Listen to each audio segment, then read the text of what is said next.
आज एक बार अपनी गोदी में बिठा लिया। मैं अब इस दुनिया को छोड़कर के जाने वाला हूँ। माँ ने अपने बेटे को गोदी में रख लिया, मुझको पुचकारने लगी। आज बेटे के प्राण पखेरु उड़ जाते हैं। मैया रोने लगी, लाला क्या करूं, कहाँ जाऊं। आज वो मैया महाराज बैठी बैठी रो रही है। उसी समय बाग का माली आ जाता है। बाग का मालिक कहने लगा, बहन ज्यादा देर तक यदि आपने अपने बेटे को यहाँ रखा तो लाश फट जाएगा, ले जाओ। आज वो मैया कहने लगी, माली भैया मुझे ये तो बता दो मरघट है किधर। आज माली ने रास्ता बताया। आज वो मैया अपने बेटे को गोदी में लेकर के जा रही है। देखिए महाराज, आज वो मैया उस बेटे को लेकर के जा रही है। रास्ते में वो कहां पर पहुंची, मरघट में, जहां पर महाराज हरिश्चंद्र खड़े हैं। रोने की आवाज सुनी। महाराज हरिश्चंद्र कहते, कौन हो।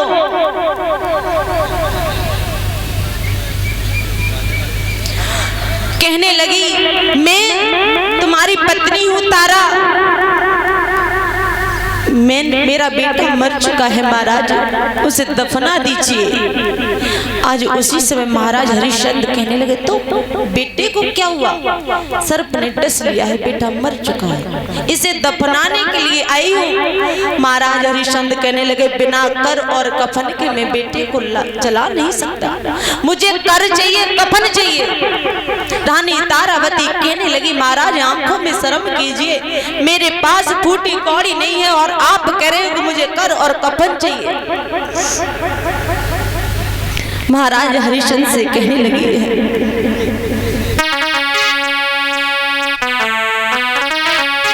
हे धर्म के पीछे राज गया, हम बिक गए तीनों प्राणी हैं। धर्म के पीछे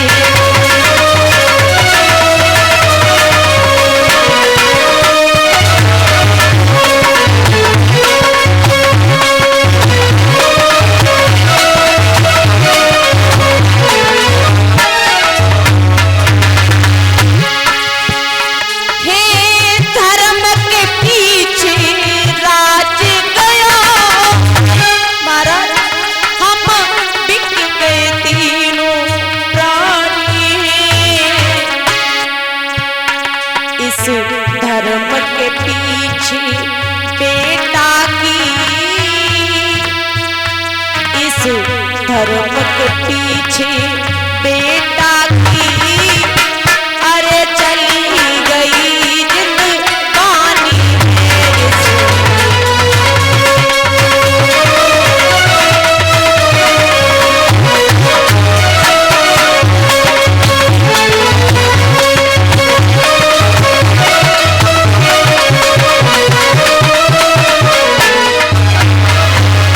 रानी तारावती बोली,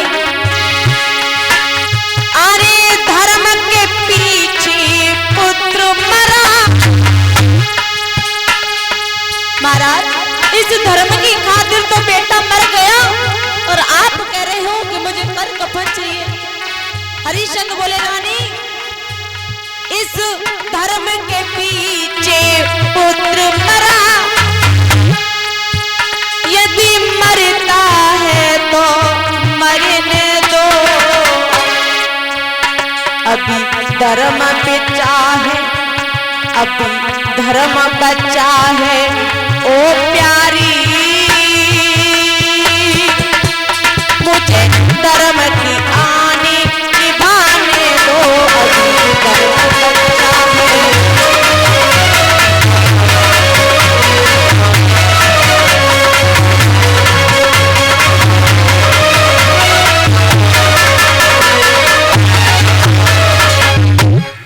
महाराज हरिश्चंद्र कहते, रानी मेरा बेटा मर गया है तो मर जाने दो, मुझे कोई फर्क नहीं पड़ता, मैं तो अपने धर्म पर टिका हूँ। आज उसी समय हाथ जोड़ करके रानी कहने लगी, महाराज ऐसा मत कीजिए, एक ही पुत्र था, मेरे पास फूटी कौड़ी नहीं है, कहां से कर और कफन दूंगी।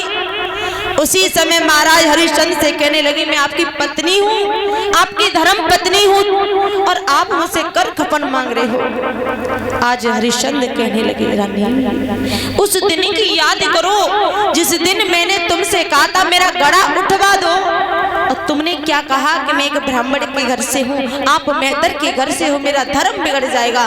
रानी आज धर्म की बात है, आज मैं कर और कफन नहीं लूंगा तो मेरा धर्म चला जाएगा।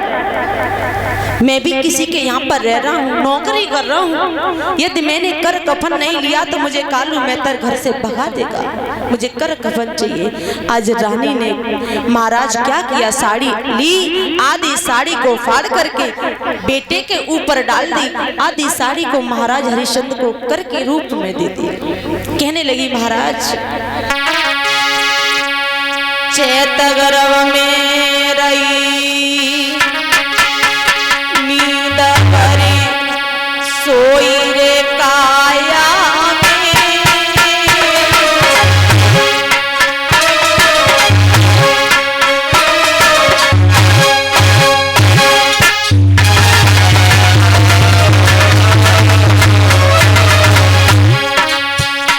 मैंने पार करो सब कष्ट बैठी नहीं पाई छाया।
कौन सी बात है, तुम पे 10 मिनट ना रुको जा रहा हूं,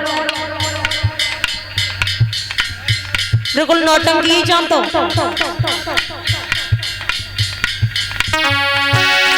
अरे की रोए रही बात ना दुखी यारी,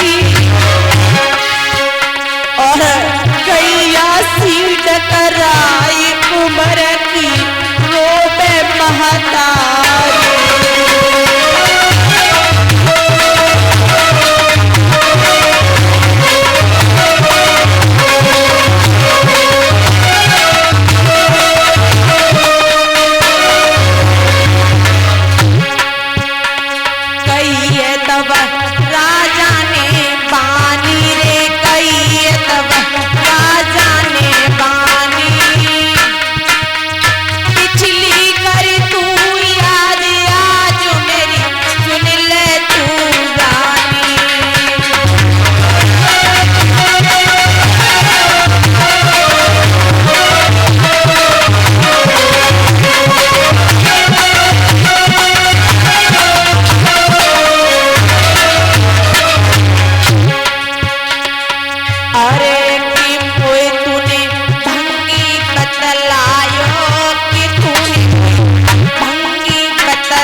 से चली जाती है, काली मैया के मंदिर में जाकर के बैठ गई। विश्वामित्र ने क्या किया, 2-4 बच्चों को मार करके रक्त लिया, रानी तारावती के मुख पर लगा दिया, काशी में आवाज लगा दी, काशी के लोगों एक डाहिन आ गई है, उसने बच्चों को मार करके खा लिया है, उसे मरवा दीजिए।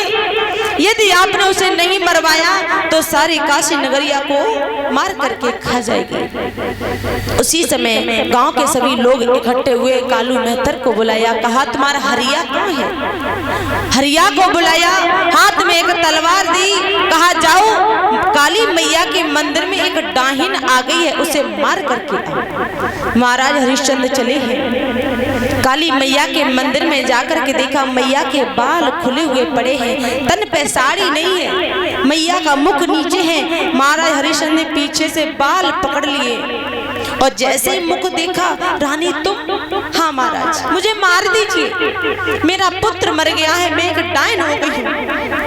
आज उसी समय जैसे तलवार ली, मारना चाहा, पीछे से विश्वामित्र ने तलवार को पकड़ लिया। राजन क्या कर रहे हैं? तुम्हारी पत्नी है तारा, आप मार रहे हो? नहीं गुरुदेव, ये तारा नहीं, ये एक डायन है, इसने कई बच्चों को मार करके खा लिया है। विश्वामित्र कहने लगे, राजन तुम धन्य हो, तुम परीक्षा में पास हो गए, मैंने तुम्हारी परीक्षा ली थी, मैं तुम्हारा सब कुछ राजपाट वापस करता हूँ, ये लीजिए अपनी कुंजी और लगाम। विश्वामित्र को ने कुंजी और लगाम दे दी। आज कहा तुम 3 प्राणी आए थे, 2 कैसे रह गए? एक कहाँ है? आवाज लगाइए। आज मैया ने रोहित को आवाज लगाई, रोहित दौड़ करके आ गया। तीनों प्राणी, रानी तारावती कहने लगी, प्रभु मुझे कुछ नहीं चाहिए, साही इतना दीजिए जामे कुटुंब समाए, मैं भी भूखी ना रहूं, कोई संत न भूखा जाए। आज इस तरीके से